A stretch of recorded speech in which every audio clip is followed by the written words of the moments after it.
Welcome to your Nicol Co market update for September 2025. Let's start with the local market roundup.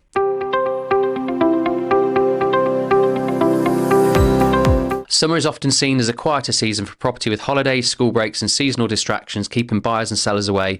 This year it was reported nearly half of agents surveyed by Dataloft saw a noticeable slowdown, but interestingly around quarter said they hadn't seen any dip at all. If you look at the data, over the past 5 years, summer has consistently accounted for just under a quarter of all property transactions, with an average of just under 3,000 sales. Only around 2% below the busier autumn months, so while activity may feel slower, the market rarely takes a pause.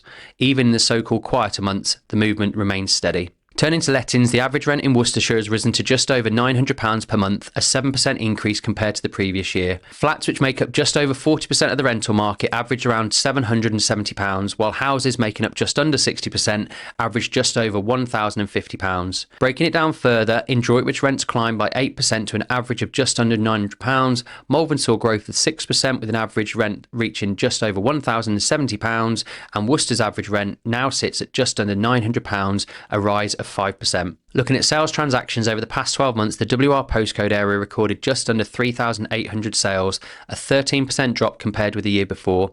Worcester saw around 1,600 transactions, down 14%. Malvern recorded just over 500, 19%, while Droitwich fell by 15% to just over 400. Prices, however, have held steady. The average sales price across the WR region rose by 2% to just under £296,000. Houses, which make up almost 90% of all sales, averaged around £323,000, while flats averaged just under £149,000. Malvern recorded the strongest growth, with average prices up 6% to around £311,000. Worcester saw a small rise of 2%, while Droitwich dipped by 1%. Now stepping back to the national picture, the Bank of England's cut to 4% has brought borrowing costs to their lowest level in more than 2 years. This could provide a boost for buyers and investors. Growth remains modest, with June's GDP up 0.4%, while inflation edged up to 3.8% in the year to July. House prices are still rising, though more modestly. The average property price in June was just under £270,000, up 3.7% year on year. Asking prices, however, slightly dipped by 1.3%, reflecting stronger competition for sellers in this buyer's market. Rightmove has adjusted its price forecast for 2025 from 4% growth down to 2%. And finally, community news. We're hosting an exclusive event for first-time buyers and parents or grandparents or guardians at a Droitwich Spa office on Saturday the 20th of September.